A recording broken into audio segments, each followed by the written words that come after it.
अपने फौजी भाइयों के पास रुकना पड़ता, और परसों वाली फ्लाइट में फिर मैं कैच ही नहीं कर पाता। दाव का प्राइस ऑलमोस्ट 6 लाख के आसपास है। 3 दिनों तक चाइनीज आर्मी को रोक के रखा था।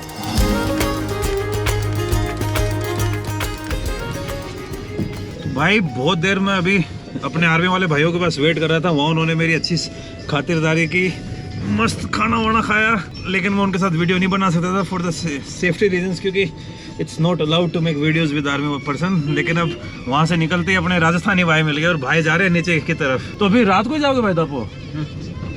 कंटिन्यू भाई खाना वाना फिर खाना कितना खाओगे? वही चलते रहेगा। आप कहाँ से भाई?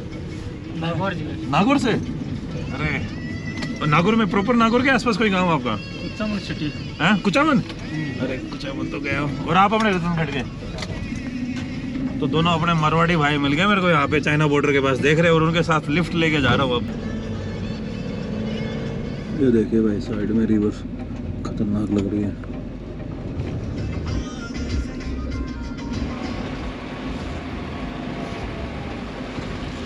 भाई यहाँ पे ऐसे खतरनाक वाटरफॉल है, पता नहीं 200 मीटर से पानी गिर रहा है। देखो ऊपर, वो ऊपर से गिर रहा है पूरा और नीचे तक आ रहा है। भाई खतरनाक वाटरफॉल है। तो आड़ता यहाँ देख ले, ये देखो वहां से गिरता रास्ते में यहाँ तक आ रहा है।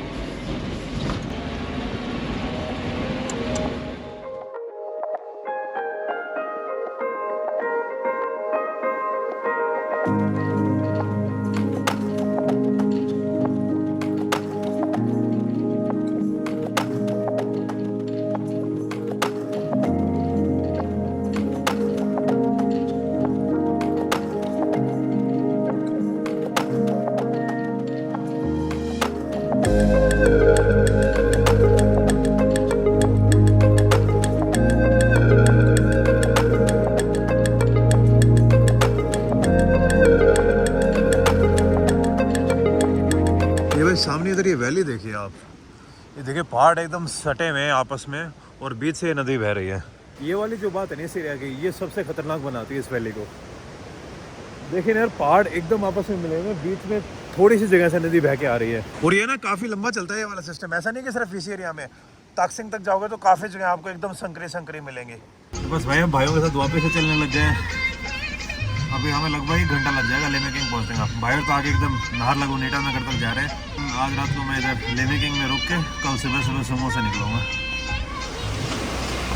अरे बाप रे,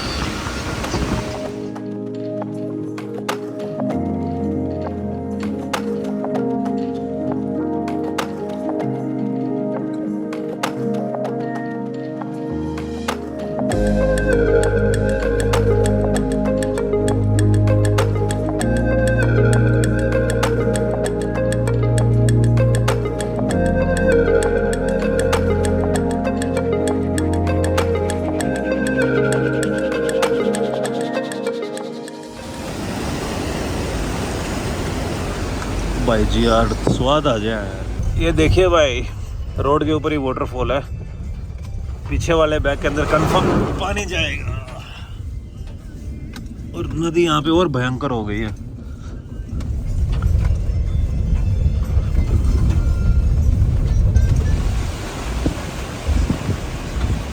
ये वाला ब्रिज भाई बहुत बड़ा है। भाई अब बहुत ज़्यादा लेट हो चुके हैं, लेकिन आपको इनके बारे में मुझे बताना बहुत ज़्यादा ज़रूरी था। ये हैं हवलदार शेर थापा, और 18 नवंबर 1962 ये वीर गति को प्राप्त हो गए थे। बहुत तेज बारिश हो रही है तो मैं ज़्यादा आपको दिखा नहीं पाऊंगा। गाइस बारिश होने के कारण और मैं वहाँ पे लेट पहुंचा, इन्हीं कारणों की वजह से मैं शेर थापा की जो समाधि थी वहाँ पे ज़्यादा टाइम नहीं बिता पाया। लेकिन मैं शेर थापा के बारे में मैं आप लोगों के सामने बताना चाहता था कि शेर थापा हमारी इंडियन आर्मी के और हमारे इंडिया के एक नौजवान सैनिक थे, हवलदार थे, जिन्होंने अपने देश के लिए जान न्यौछावर कर दी। 1962 लड़ाई अरुणाचल प्रदेश में 3 सेक्टर में लड़ा गया था। एक तवांग सेक्टर, एक सुबनसिरी सेक्टर, एक वालोंग सेक्टर। 2 सेक्टर में हम हारे, लेकिन अपार सुबनसिरी सेक्टर में हिंदुस्तान का आर्मी चाइनीज आर्मी को 1962 में 18 नवंबर को हराया था। उनके बारे में लोग ऐसा बताते हैं कि लगभग उनकी बटालियन के जितने भी नौजवान थे या फिर उनकी यूनिट के जितने भी सैनिक ऑफिसर सब शहीद हो गए थे और वो अकेले बचे थे और उन्होंने चाइनीज आर्मी को कम से कम 3 से 4 दिन तक रोके रखा था। इसका हीरो था हवलदार शेर थापा। अकेला इन्होंने एक सिपाही second Jammu and Kashmir rifle का आर्मी था, अकेला 155 चाइनीज आर्मी को इंजर किया। 79 चाइनीज आर्मी को 18 नवंबर 1962 में इन्होंने मार गिराया।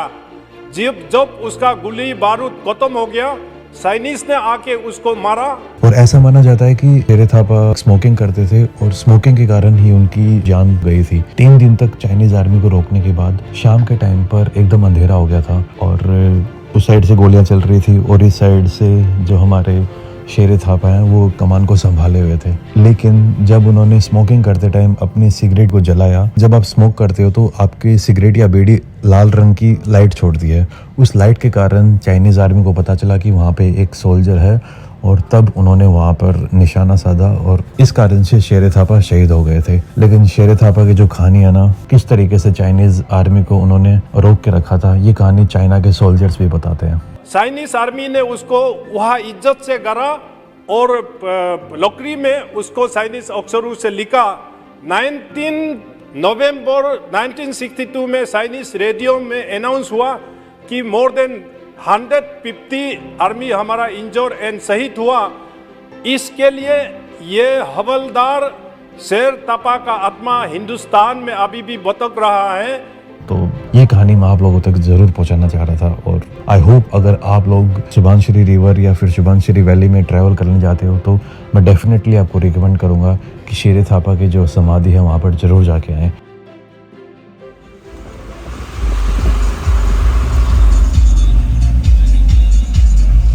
ये भाई मेरा बैग जो आर्मी वाले भाई थे उन्होंने इसके अंदर डाल दिया था ताकि भीगे ना, और सच में बड़ा सपोर्ट मिला। नहीं आज ये बैग पूरा भीग चुका होता, थोड़ा तो भी भीग गया है लेकिन बहुत सपोर्ट मिल गया क्योंकि पीछे था नहीं।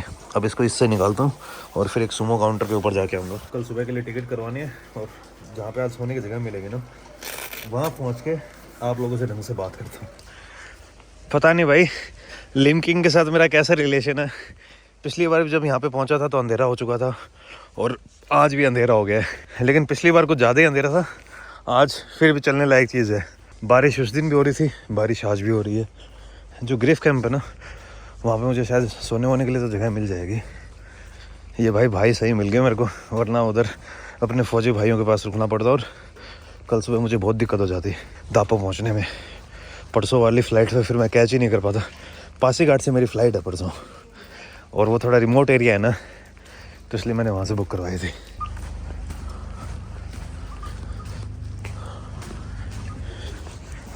अरे बाप रे। तो भाइयों मैं पहुंच चुका हूं लिमकिंग में और लास्ट टाइम आपको याद होगा जब मैं लिमकिंग में आया था तो राजू भाई के घर पे रुका था। राजू भाई का सुमो काउंटर भी है और राजू भाई की एक दुकान भी है। राजू भाई उस रात के लिए उम्बो निकाले पे इतनी कुछ नहीं खिला पाया। अरे कोई बात नहीं यार, उस दिन चावल खिलाया ना चावल और आलू खिलाया तो सही तो था, क्या दिक्कत है। तो जब आप इधर आओगे तो राजू भाई से मिलोगे तो मेरी तरफ से हाय जरूर बोलना। बहुत बहुत धन्यवाद आपका। सुबह कितने बजे आना है मुझे यहाँ पे? 5 बजे। 5 बजे? और अगर मैं नहीं आ पाया तो निकल जाएगा है? आपको वहाँ घर भेज देगा। अरे यार राजू भाई दिल जीतोगे आप तो पूरा। 5 बजे को यहाँ आ जाएगी। नहीं मैं उठ जाऊंगा, जल्दी उठ जाऊंगा। अभी जाऊंगा एक बार, अगर मान लो आर्मी वालों के पास जगह नहीं मिली तो आपके पास ही आ रहा हूँ वापस, ठीक है। तो भाइयों ये है अपने राजू भाई की दुकान। इनसे मैंने सुमो की जो टिकट है वो करवा लिए। कल सुबह की मेरी सुमो है जो सुबह यहाँ से 5 बजे चलेगी और दापो कितने बजे? 1 बजे। 1 बजे। और अगली सील पत्थर की गाड़ी कितने बजे मिलेगी मुझे? फिर 2 बजे से होंगे। 2 बजे से होगा। आप ट्राई करना, अगर मिल जाए, नहीं तो फिर वहाँ जाके मुझे ऐसे ही ट्रकों में जाना पड़ेगा। कल मैं करवा दूंगा पक्का। लिमकिंग से आपके दापो के 1100 रुपये लगेंगे। थैंक यू यार। ये अभी वॉकी टॉकी में कहाँ पे बात होती है दादा? ये सर हम लोग यहाँ में यही चलता है। तो भाई राजू भाई के उधर काउंटर से टिकट करवा के आ गया हूँ सुबह 5 बजे की। आज 24 तारीख हो चुकी है और 26 की मेरी फ़्लाइट है। पासीघाट अभी भी 2 दिन दूर है मुझसे। तो सुबह सुबह गाड़ी पकड़ूंगा, दाबो पहुंच जाऊंगा मैं दोपहर के 1 बजे। फिर वहाँ से फिर एक और सुमो पकड़ के मैं आगे जाऊंगा सील पत्थर, और उसके बाद सील पत्थर से सीला पत्थर या सील पत्थर, वहाँ से एक और गाड़ी पकड़ के मैं जाऊंगा पासीघाट। अब मेरे को लग रहा है कि यार मैं सीधा ईटानगर से ही करवा लेता तो ज़्यादा सही रहता, लेकिन अब कोई नहीं यार, पासीघाट भी देख लूँगा मैं। अब जो अपने ग्रिफ का कैंप है ना, उसके अंदर जा रहा हूँ, वहाँ पे गेस्ट हाउस में कोशिश करूँगा सोने वोने की, अगर गेस्ट हाउस मिल गया तो। भाई अभी मैं अपने ग्रिफ कैंप जाके आया, वहाँ पे जो सिपाही थे वो बोलते कि सर जी रूम नहीं मिलेगा, पता नहीं कुछ बोलने लगे कि सिविलियन विलियन के लिए इतना ऐसा ऐसा है नहीं कुछ। फिर मैंने उनसे ज़्यादा बातें में कोई बात नहीं यार छोड़ो, मैं देखता हूँ। तो आज फिर से थैंक यू राजू भाई आज से फिर आपको दुखी कर रहा हूँ। तो भाइयों राजू भाई के घर के अंदर आ चुका हूँ, और राजू भाई की जो वाइफ हैं वो आज एक स्पेशल डिश बना रही हैं। आपका नाम क्या है? मेरा हाँ मई बाकर। और अभी ये क्या बना रहे हैं आप? अभी ये मछली हम लोग का नदी का ये सुबनसिरी रिवर का ये क्या? सिवनसिरी में भी मिलता है, उसी चौथा वाला नदी में भी मिलता है। अच्छा, छोटा नदी में ये वाला ज़्यादा मिलता है? हाँ, जो बड़ा नदी में चौथा पानी आता है उसी में ये मिलता है। और क्या बोलते हैं आप इसको? इसको हम ngong बोलते हैं, ngong। अभी तक तो मैंने देखा है कि हर तागिन घर में ऐसे सेंटर में होता है बीच में ये आग जलाने वाला। आग जलाने वाला। अच्छा, अभी आपने नीचे में रख डाल दिया है क्या? हाँ, अंदर डाल दिया। अच्छा, और ये कितनी देर में पक जाएगा? ये पता पूरी तरह से पित हो जाएगा तो पक, अच्छा, तब ये पक जाएगा। तब पक जाएगा। तो भाइयों अभी थोड़ी देर पहले जो दीदी ने यहाँ पे उस फिश को डाला था वो तैयार हो चुकी है। आप लोग वैसे ड्राई फिश भी खाते हैं क्या? ड्राई फिश का चटनी? ड्राई फिश का चटनी भी खाते हैं। अच्छा, ये दाव है? हाँ, ये दाल इसको क्या बोलेंगे आप? क्या बोलते हैं तागिन? योक्से योक्से। योक्से जो ना, हाँ या में दागी या में चे है ना, हाँ हाँ। चे दागी का अलग दाम होगा। एक दागी का 1 लाख, 2 दागी का 2 लाख, कैसे? चे दागी का 10 ऐसे होके बहुत 7-8 लाख वाला, 10 लाख वाला। ये कितने का होगा? ये तो 6 लाख का होगा। 6 लाख का ये? 6 लाख का। अरे बाप रे। ये 6 लाख का। ये फॉक्स का लोमड़ी का होगा नहीं वाला? हाँ, ये तो नहीं, ये स्किन स्किन ना। हाँ, नहीं, एक तो नाम नहीं जानता। Red fox. सलन। Red fox. रेड फॉक्स वही का होगा। ये देखो किसका दांत है, उसको तो नाम नहीं जानता। हम लोग गुस्सा होने से आप जैसे कि आप हमको झूठ बोल देगा ना, हाँ हाँ। फिर आप झूठ बोल देगा तो फिर हम इसको एक निकल के इसको ये झूठ बोलने से ये कुछ हो जाओ, मर जाओ। अच्छा। हम सही होने से हम सही हो जाओ, उसको पत्थर लेके तोड़ देगा। तोड़ देगा तो उसमें से कम हो जाएगा वो? ना, तोड़ देगा तो आप झूठ बोलेगा तो आप अच्छा, अरे बाप रे। आप खत्म हो जाएगा। अरे हम बाप। सही होने से हम सही होगा, अच्छा। इसलिए इसको रखता है। इसलिए हम लोग तागिन आदमी डरता है, किसी से गलत काम नहीं करता है, झूठ नहीं बोलते हैं। झूठ नहीं बोलता है। ये वैसे दाव बनता है किसका है? ये दाव तो जमाना से ये से तिब्बतन से आया है। अच्छा, तिब्बतन से आया ये। अच्छा, ये दागी उसी के ऊपर डिपेंड करता है। ताकि ये जो दीदी अभी दाव दिखा रही है ना, इस दाव का प्राइस ऑलमोस्ट 6 लाख के आसपास है। अरे बाप रे। जो इसको अभी चेटिंग करके कोई लोग दाव बनाया वो तो 50-60,000 में बाजार में मिलता है, लेकिन ये वाला पुराना वाला नहीं मिलेगा। ये ओरिजिनल है? हाँ, ये ओरिजिनल है। लोग इसको यूज तो नहीं करते ना अभी? यूज तो नहीं करता है, बस ये ऐसे घर में ऐसे। पार्टी फंक्शन में ऐसे पहनता है, डांस करता है, कुछ करता है, आदमी को शो के लिए ऐसे पहनता अच्छा, है। और ये क्या है? ये जो ब्लू वाला है ये तो हम लोग का लोकल ऑर्नामेंट है। इसको ये पत्थर का होता है क्या? हाँ, ये पत्थर का होता है। इसमें भी असली वाला ये एक पीस का इसका 10-15 हज़ार वाला भी होता है। अरे बाप रे। और ये इसमें एक तो दागी देने वाला होने से इसमें 3 लाख 4 लाख का होता है। 3-4 लाख का? 3-4 लाख का होता है। सब जाति में भी इसका सबसे महंगा होता है ना। अच्छा, ये वाला? हाँ, ये वाला सबसे महंगा होता है। इसमें एक पीस का 3 लाख 4 लाख ऐसे लेता है। अरे बाप रे। जो मेरा बेटी किसी को शादी करके घर में दामाद लेके आएगा, सबसे पहले हम उसको गला में पहनाएगा। ये वाला? हाँ, ये वाला का भी नाम होता है ना। हाँ। इसका नाम दिंगसे है। दिंगसग? दिंगसे। हाँ हाँ। फिर दिंगसे को मनाने से भी तो दिंगसे जाएगा ना। फिर इसका एक नाम होगा ना, इसका नाम दोन दोनी पोलो। पोलो ऐसे होता है ना, अच्छा इसका नाम हो गया ना। पहले जमाना से जमाना में हम लोग शादी में कितना बार दे दिया ना, उसका नाम होता है। हम अभी उसको बैंक में देखे ना, मेरा ये दिन से का नाम दोनी पोलो है, ये 3 लाख का सामान है, आप बैंक में इसको जमा करो। अच्छा, ये दहेज हो गया। हाँ, इससे हम पैसा भी लोन मिलेगा। अभी इससे मिलता है अभी? हाँ, लोन मिलेगा अरुणाचल में। अरुणाचल में। हाँ, ये तसिंग है ना, और ये सिंतरा है। कोई मेरा बेटी दामत लेके आएगा, इसका गला में। अच्छा, उसको देगा आप? हाँ, दामत है बोल के देगा। और हम लोग बड़ा शादी करेगा ना, 30, 40, 50 ऐसे मिथुन कट के बड़ा शादी होगा तो 30-40 मिथुन। हाँ, ऐसे होगा तो बेटी को ऐसे माला पहनाएगा, और ये दामत को ये दाव देगा। ये वाला दाव? हाँ, दामत। ये पुराना ट्रेडिशनल है। तो भाई हम सबका खाना पीना हो गया है और शाम के लगभग 10 बज चुके हैं। थैंक यू राजू भाई, थैंक्स अ लॉट, आपका बहुत बहुत ओम्बोनिका। तो भाई थैंक्स अ लॉट राजू भाई फॉर होस्टिंग मी हियर।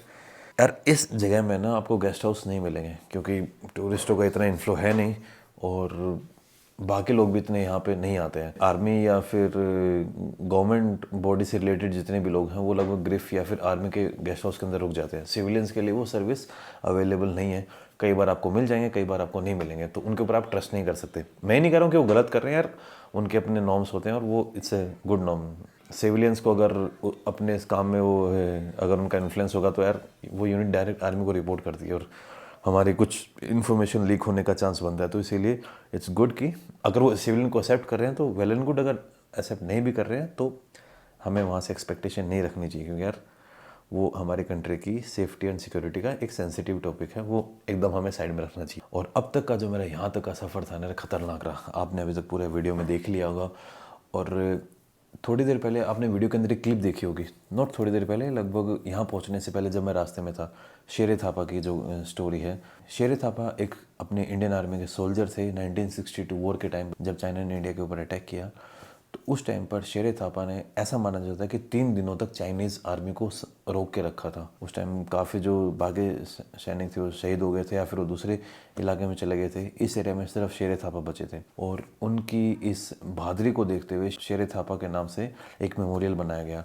और मुझे पता नहीं था कि नीचे में एक केव है या फिर गुफा है जहाँ पे उन्होंने बैठ के चाइनीज़ आर्मी को होल्ड किया था। वहाँ पे एक गोली का निशान भी है। आई थिंक जो गोली शेरे थापा को लग के ऊपर पत्थर में लगे थे ना, वो गोली का निशान भी है। वो मैं देख नहीं पाया। अगर आप लोग इस एरिया में आते हो, लेमी किंग से 10 से 12 किलोमीटर आगे आपको शेरे थापा का मेमोरियल मिल जाएगा। और भाई अब हो चुका है मेरे सोने का टाइम। आज का दिन बड़ा टायरिंग और मस्त था। ये जो लास्ट मुझे लिफ्ट मिली अपने 2 राजस्थानी भाइयों के द्वारा, उससे पहले मैं अपने आर्मी वाले भाइयों के साथ मस्त मज़े ले रहा था। मस्त था यार, उन्होंने मुझे मस्त चिकन विकन बना के खिलाया। एक भाई थे अपने इधर के यूपी के और एक भाई अपने थे हरियाणा के।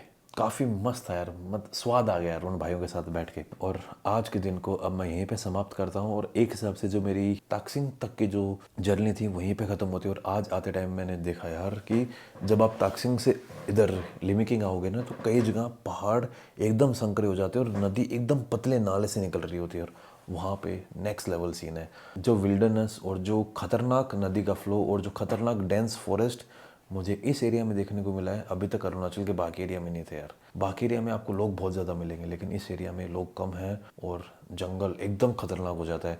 नेक्स्ट जो मेरी डेस्टिनेशन होगी इस एरिया के अंदर, वो होगी गेलेमो माजा। उस तरफ जब मैं जाऊँगा ना, तो यार रोंगटे खड़े होने वाले सीन है। अभी अरुणाचल में बहुत सारी ऐसी वैलीज़ बची हुई हैं जो मुझे एक्सप्लोर करनी है, not the famous ones. Mechuka करूँगा मैं, ये नहीं कह रहा हूँ मेचुका अच्छा नहीं है, लेकिन यार मेचुका में ऑलरेडी इतना डेवलपमेंट पहुँच चुका है, तो वहाँ पे आपको जो वर्जिन ब्यूटी है ना वो देखने को नहीं मिलेगी, लेकिन वर्जिन ब्यूटी मुझे यहाँ पे देखने को मिली थी यार। और उसके लिए सच में ना बिग थम्स अप, खतरनाक वाला थम्स अप।